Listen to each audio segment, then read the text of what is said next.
Muy buenas tardes a todos, bienvenidos un día más a la sección Conociendo a de Balón a Tierra. Hoy tenemos a una leyenda del fútbol madrileño, del fútbol modesto madrileño. Estamos con Iván Villar, nada más y nada menos. Bienvenido, Iván. Hola, muy buenas tardes, Víctor. Me imagino que se te hará un poco raro estar aquí al otro lado. Se me hace raro estar aquí en esta casa y estar aquí al otro lado, pues sí, la verdad es que se hace raro, se hace raro. Se hace raro. Vamos a empezar sin más dilación, porque yo te recuerdo de tantos equipos, de tantas veces que te habré visto, de tantos partidos cubiertos. Sé que empezaste en el Atlético de Madrid Juvenil División de Honor, que es lo que recuerdas de aquella época, 3 años, se dice pronto, en División de Honor.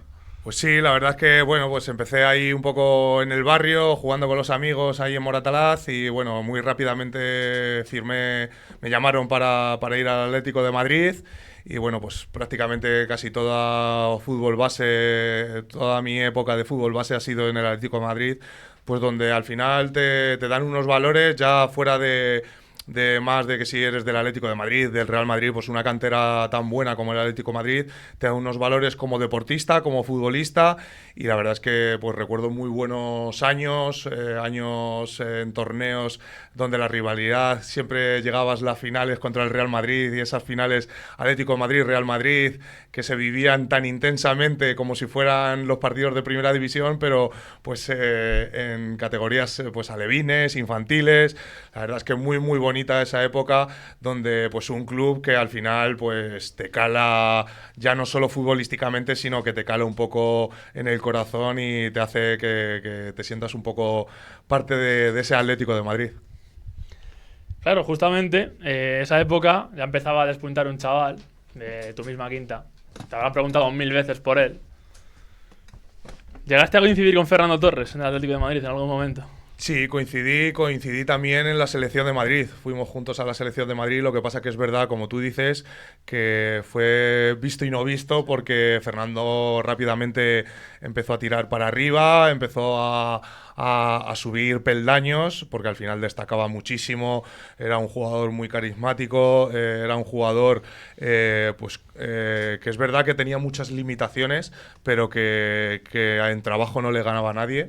Y al final el tiempo ha dado la razón en que pues Fernando Torres ha sido ya no solo un grandísimo futbolista para el Atlético de Madrid, sino un futbolista para el fútbol español. Uh-huh. Después de varios años en el Atlético de Madrid, ¿dónde vas? ¿Vas antes de ir al Alcorcón? ¿O llegas directamente al Alcorcón?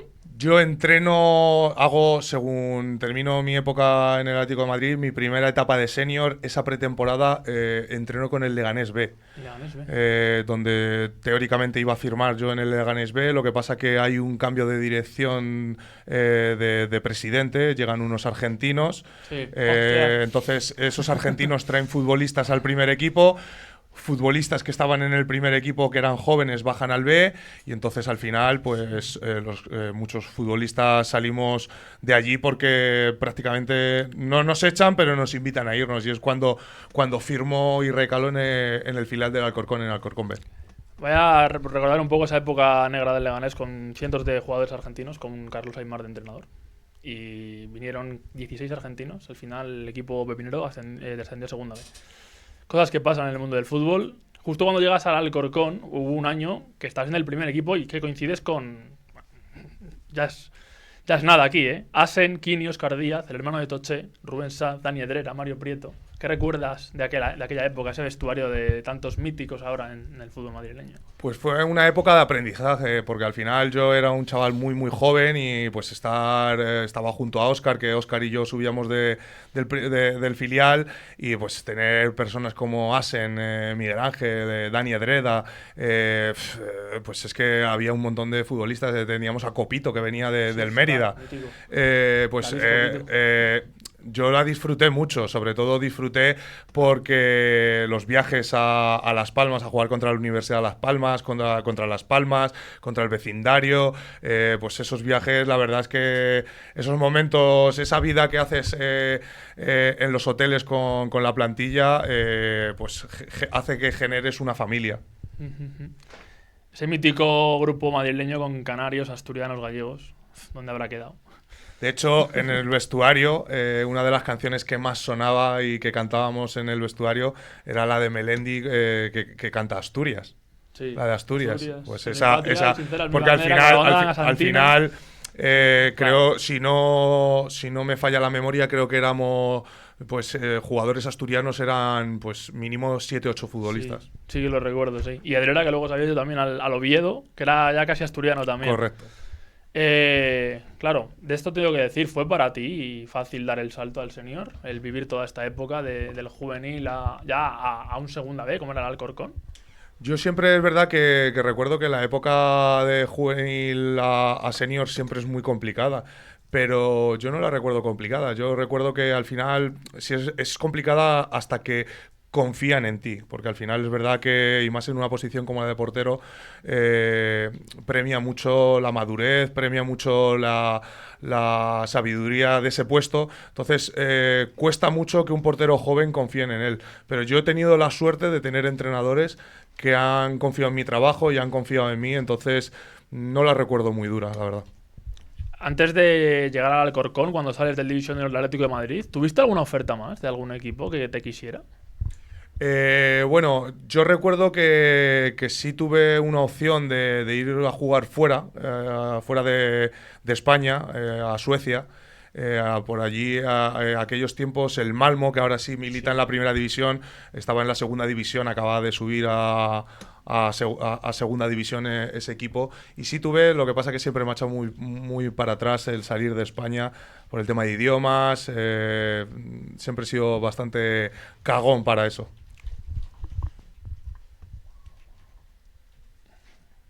Tu primer ascenso a tercera llega en 2010, si no me equivoco, en el Coslada. ¿Cómo se vive un ascenso ya siendo senior? Porque imagino que siendo alevín infantil estás acostumbrado al Atlético de Madrid a ganar liga, ganar copas, pero un ascenso como un jugador senior en un equipo como de barrio, de los de toda la vida, ¿cómo se vive eso desde dentro? Porque tienes algo espectacular. Pues fue muy bonito porque es cierto que yo firmo en Coslada en una época donde el Coslada lo estaba pasando bastante mal, donde mi entrenador Javier de Lucas estaba allí en Coslada y nos llama a varios futbolistas que nos conocía de la época de Villalba. Entonces no lo dudamos, nos vamos con él a trabajar. Era un club donde estuvo a punto de descender esa temporada y la siguiente temporada hacemos un proyecto donde pues muchas caras nuevas, nadie sabía cómo iba a funcionar y conseguimos devolver al Coslada a tercera división, que era pues la categoría donde se merecía estar. Entonces fue muy bonito. Desde aquí, perdona, te voy a hacer un inciso. Quiero mandar un saludo a Javier de Lucas, que fue mi profesor, y desde aquí pedirle perdón por haber llegado 5 o 6 días tarde seguidos, una semana, porque ya me puso en vereda, me dijo, como sigas así, no vas a llegar nunca a nada. Tenía razón. En el mundo del fútbol no he llegado mucho, la verdad, pero sí, fue una experiencia bonita para mí estar con Javier de Lucas, que justamente coincides con él en el 2013 en el Siete Picos.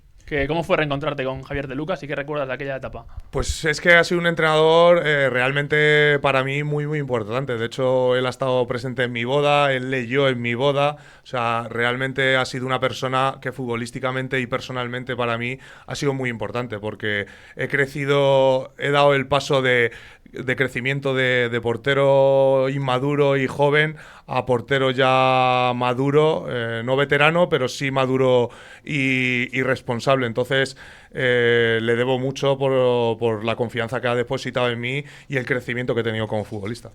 Es que es el mejor.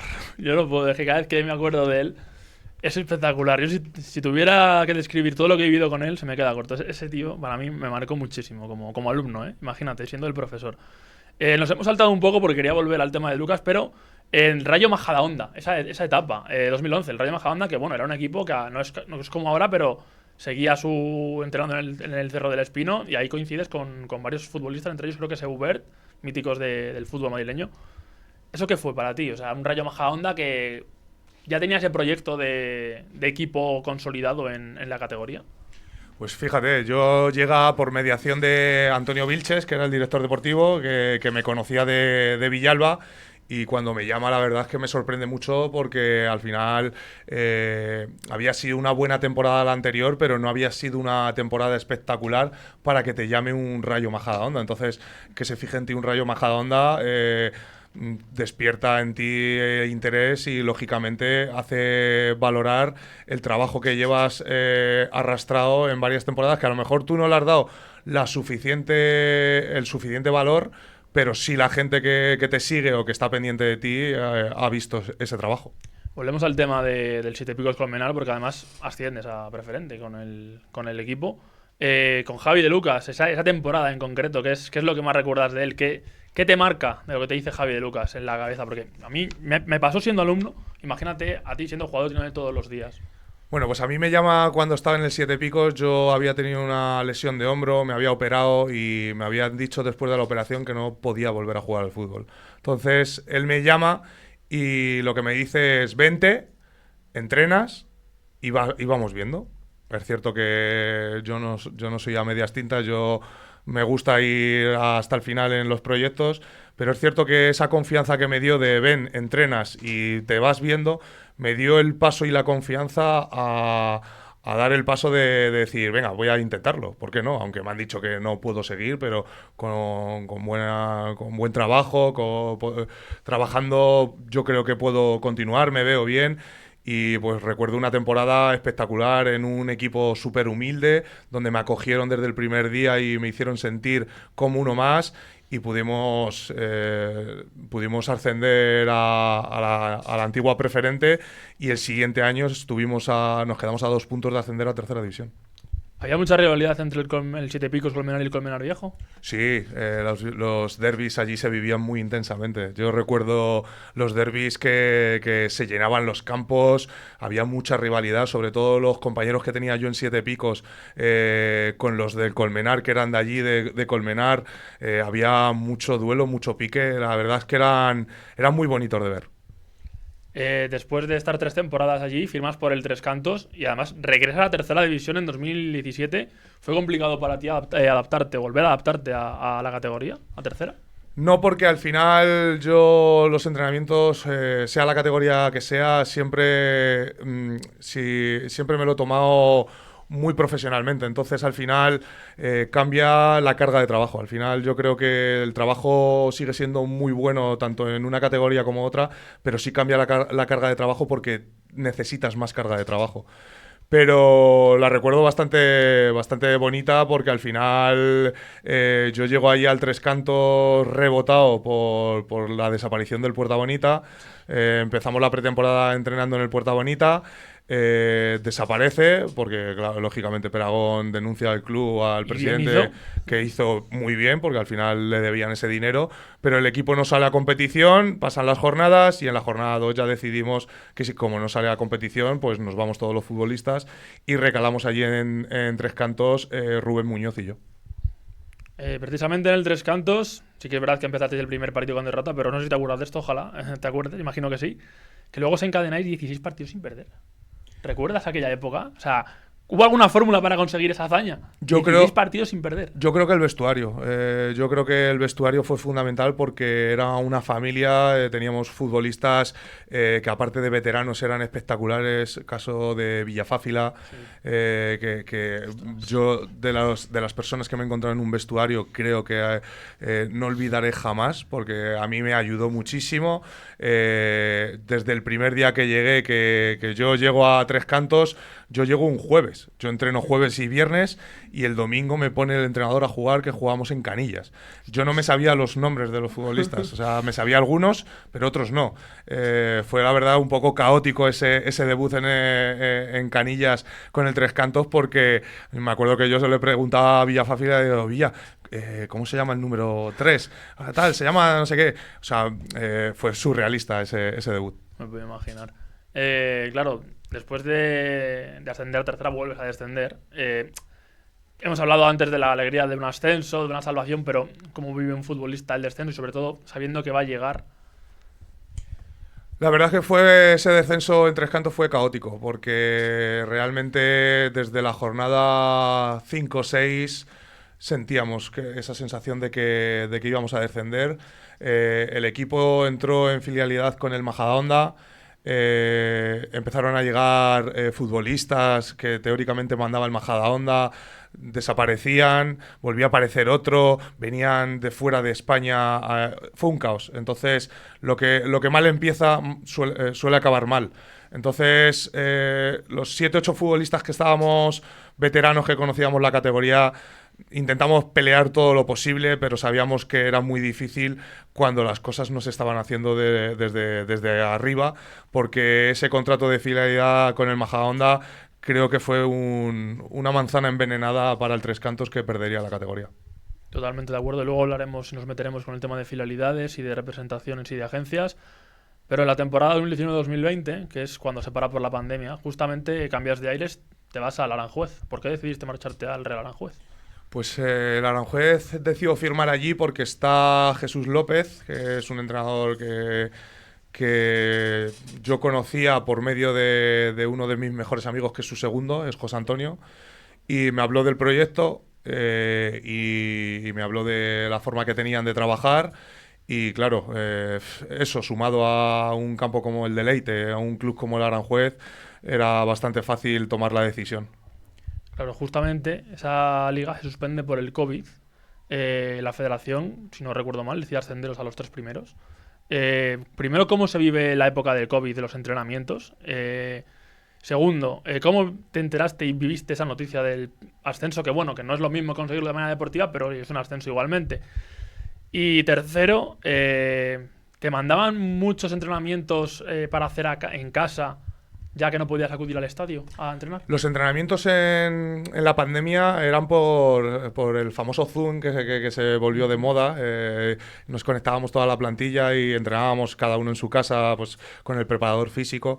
Y la verdad es que eran un poco... Era raro. Es cierto que la pandemia, yo personalmente también entrenaba por mi cuenta en casa, sobre todo tanto para mantenerte físicamente como para mantenerte psicológicamente, porque era algo bastante duro el estar en casa encerrado sin poder salir, sin poder, que era algo inviable que no nos esperábamos nadie. ¿Cómo vivimos ese ascenso? Pues descafeinado. Es verdad que ascendemos sin terminar la liga, deciden ascendernos. Méritos hicimos, la gente diría que si hubiera durado la liga que hubieran ascendido otros. Yo estoy convencido de que hubiéramos ascendido también nosotros. Entonces, se para la liga en ese momento. Habíamos hecho méritos más que de sobra para ascender. No sé si recuerdo 13 o 14 jornadas invictos en esa temporada. Entonces... lo vives como un ascenso, pero realmente no lo sientes como un ascenso porque no lo has podido celebrar. Vayamos ya a 2021, el año de la desgraciada lesión del hombro. ¿Qué sensaciones para un futbolista tener que decir adiós a la temporada o intentar decir adiós a la temporada? Porque al final hay que tirar un poco, aguantar los comentarios de la gente. ¿Eso cómo lo pudiste vivir? Bueno, la verdad es que sí me afectaron los comentarios de la gente al final, pues que si estás mayor, que si ya no vas a volver... Pero bueno, eso fue circunstancial porque fue en el momento, pues el momento de la lesión. Das un bajón anímico donde te afectan los comentarios negativos, pero no deja de ser una prueba más para enseñarte a ti mismo de lo que eres capaz. Entonces, pues era una piedra más en el camino, donde yo tenía muy claro que quería seguir jugando al fútbol, no sé dónde, no sé cuándo, no sé con quién, pero iba a seguir jugando al fútbol. Y pues bueno, desgraciadamente lo que sí me dolió es no poder ayudar al equipo ese tramo final de temporada, porque tuve que pasar por quirófano. Ya más actual, a tus 40 años, tras pasar por otros equipos míticos, Atlético de Pinto, Villaverde, Beticher, ahora estás recalando en el monstruo del club de fútbol. Si no recuerdo mal, tu entrenador es Calero. No, Calero ahora es director deportivo, era el principal, el que empezó de entrenador. Ahora es Javier Sánchez, el entrenador que estaba actualmente en Griñón, ha firmado con nosotros. Y ahí está con nosotros, y la verdad es que está haciendo un trabajazo impresionante. Que Calero, por cierto, es el hermano de Julián, ¿no? Eso es correcto. Sí.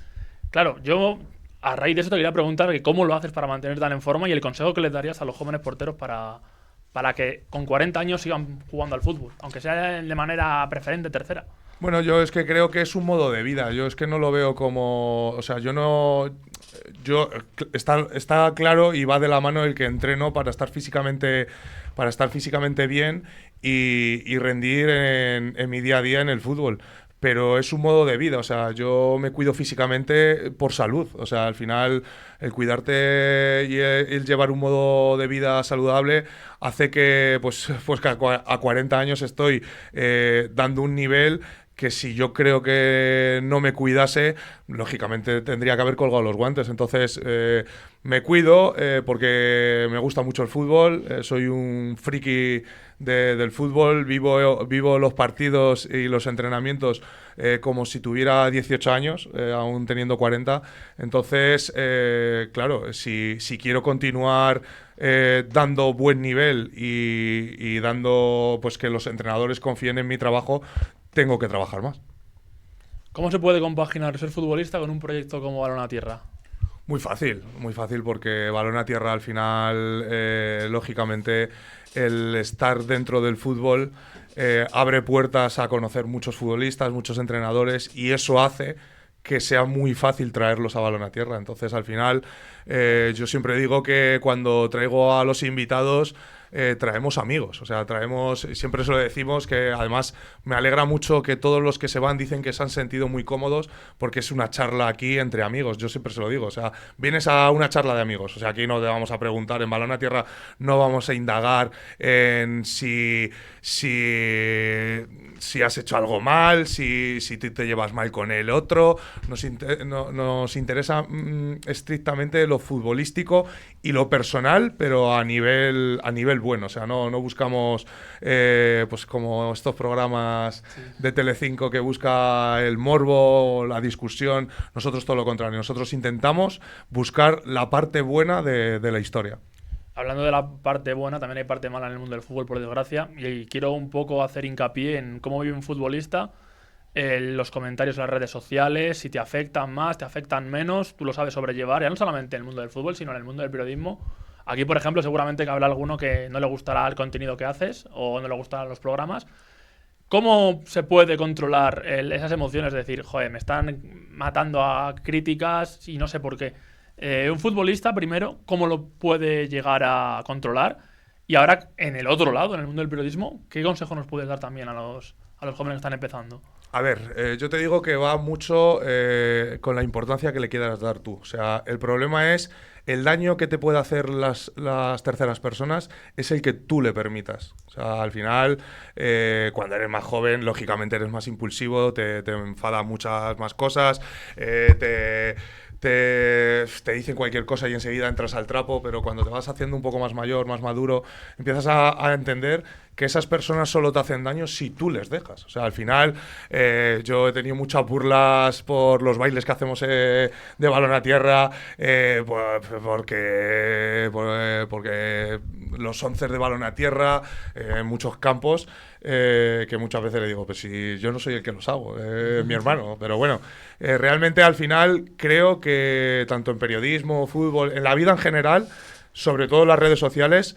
te afectan en el grado que tú quieras que te afecten. O sea, si tú eres una persona que no recibes bien eso, te aconsejaría que te salgas de las redes sociales. Si estás en las redes sociales, en el momento que estás en las redes sociales, tú te expones a que otra persona pueda opinar de ti. Si tú te expones a que otra persona opine de ti, ¿le vas a gustar o no le vas a gustar? Lógicamente, yo soy una persona, y siempre lo digo, que yo no caigo a medias tintas. Yo a la persona que le caigo bien o que le gusta, y a la que no le gusta. O sea, no voy a serte indiferente, porque yo soy bastante consecuente con mis principios de pensar, con mi pensamiento. Entonces, al final, hay gente que le puede gustar, hay otra gente que no le puede gustar, y me parece lícito. O sea, a la gente que no le gusta, me parece súper bien, pero me afecta en la medida justa y necesaria. O sea, que es que ahora mismo los comentarios ya negativos, hace muchos años ya que me resbalan. Esto apuntad papel y boli para los jóvenes, que nos viene bien a todos, ¿eh? Voy a dar una pregunta un poco complicadilla, ¿eh? Bueno, a ver, porque al final esto también se ha puesto muy de moda. Hemos hablado antes del Leganés B, de los argentinos que vinieron, de la filialidad, por ejemplo, que tuvo, si no recuerdo mal, el Tres Cantos con el Rayo Majadahonda. También estuvo el Paraguayo Santamira hasta hace no mucho, el Fuenlabrada Promesas, etcétera, etcétera. Ha habido miles de clubes de estos que han hecho convenios de filialidad. Claro, ¿cómo se vive siendo futbolista que existan este tipo de cosas, tanto convenios de filialidad con equipos grandes, por así decirlo, como que haya agencias de representación incluso que hayan comprado clubes, como le pasó por ejemplo al Santa Ana hace 2 3 años. Siendo futbolista, que tú lo viviste, ¿qué sensaciones te produce? Porque claro, tienes esa inseguridad de que no sé si va a seguir, no voy a seguir, porque como cambien de directiva y les dé un vaído y echen a todos, ¿cómo lo puedes gestionar? A ver, yo te puedo hablar desde la experiencia que yo he vivido allí en Tres Cantos, que ha sido mala, pero realmente no todo es malo. O sea, hay contratos de filialidad de equipos donde ha funcionado bien. Sobre todo, creo que viene muy bien para los futbolistas jóvenes, porque al final, futbolistas jóvenes tienen ese plus de poder tirar a ese equipo de mayor categoría. Pero creo que la gente que hace esos contratos de filialidad tiene que mirar la letra pequeña, dejar todo bien pautado en los acuerdos y en los contratos, porque no todo el mundo trabaja bien, no todo el mundo hace bien las cosas y estamos viendo, pues, desgraciadamente, pues, cosas donde se meten agencias de representantes y sale todo horrible y otros donde sale muy bien. Entonces, yo te diría que depende mucho de la persona que lo hace, o de la empresa o de la agencia de representantes, porque hay agencias de representantes y equipos que lo hacen muy bien y otros que lo hacen muy mal. Entonces, lo más importante, que a la hora de firmar ese contrato de filialidad, quede todo muy bien escrito y pautado de qué cosas sí y qué cosas no. Por ejemplo, lo vimos en el 2023 con el RSC Internacional, que es Real Madrid C, el Villalba, ahora es el Atlético de Madrid C. Claro, por fuera se puede vivir de una manera, pero por dentro, claro, tú dices, vale, sí, ahora nos vienen 16 jugadores, 17 jóvenes. Te mentalizas para tener esa competitividad máxima con ellos y decir, aunque yo sea aquí un veterano, puede ser que hay un chavales jóvenes que estén despuntando, que vienen del División de Honor del Atlético de Madrid, por ejemplo. O en tu caso sería del Rayo Majadahonda con el Tres Cantos. Tu día a día era seguir, o decías, joder, es que va a haber un momento en el que a lo mejor me ganen el puesto. Sí, pero bueno, eso también va un poco dentro de la persona. Te diría que ese año trajeron un montón de porteros jóvenes y yo dije, pues bueno, que vengan y compitan. Si yo no, a mí no me da miedo que venga un portero y que compita. Entonces, por allí pasaron 3 4 porteros jóvenes que trajeron de equipos de por ahí fuera y al final ninguno se quedó. O sea, al final, pues yo se lo dejaba bien claro. Ven a competir y si eres mejor que yo, pues me ganarás el puesto. Y ya está. A diferencia, te tengo que hacer una corrección del RSC y del CUC Villalba, esto que no son contratos de filialidad, es la compra del club. O sea, ahora el Atlético de Madrid es dueño del CUC Villalba, lo que pasa es que el CUC Villalba solo tiene el nombre. O sea, ahora mismo el CUC Villalba tiene el nombre por los protocolos que lleva, que no pueden cambiar el primer año de nombre, pero el año que viene será Atlético de Madrid C. Y el RSC le pasó un poco igual. Compró ese equipo, esa plaza, la compró el Real Madrid y se llamaba RSC el primer año, aunque era el Real Madrid, que vestía Adidas. Lo que pasa que no se puede cambiar el nombre el primer año y hay que esperar al segundo. El CUC Villalba ya desgraciadamente no existe, porque aunque ahora lleva su nombre, la temporada que viene será Atlético de Madrid C. Entonces el Club Unión Collado Villalba ya no va a dejar de existir. Supongo que dejará de existir porque la temporada que viene ya cambiará el nombre y el CUC Villalba pasará a ser Atlético de Madrid C. Bueno. Por eso no son contratos de filialidad, claro. Porque el contrato de filialidad tú mantienes tu nombre, lo que pasa que sí, jugadores sub-23 sí pueden subir. Claro. Por ejemplo, en el caso nuestro de Tres Cantos, sí podían subir jugadores de 23 años, sí podían subir con el Rayo Majadahonda. Claro, es que por ejemplo con el Vitoria pasó lo mismo con el Eibar, que en el Vitoria tenían una plantilla y al hacerle convenio con el Eibar, no fue un convenio de filialidad, fue un convenio de dependencia, que se llama, que es para ser dependiente del club, en lo que ha pasado, que ahora es el Eibar B. Ya la última, la hazaña deportiva con la que más cariño recuerdas. Habrá tantas que claro. Pues mira, no te voy a decir ninguna hazaña de ascensos, de partidos, sino el volver a jugar al fútbol cuando la primera lesión de hombro me dicen a mis padres, el cirujano, que no puedo volver a jugar al fútbol. El haberme demostrado que sí podía volver a jugar al fútbol a mí mismo, esa te diría que sería mi mejor hazaña, porque no cabía en mi cabeza el tener que que colgar los guantes cuando alguien me lo dice, sino cuando decida yo. Bueno, pues hasta aquí la entrevista de hoy. Creo que la verdad ha sido bastante amena y bastante interesante. Yo he sacado muchas cosas en claro que no sabía, especialmente me quedo con el tema de las críticas de las redes sociales y de la diferencia que hay entre el club dependiente y el club filial. Así que muchas gracias Iván por atendernos. Gracias a ti. En tu casa, jugando de local y nada, os esperamos para el próximo programa.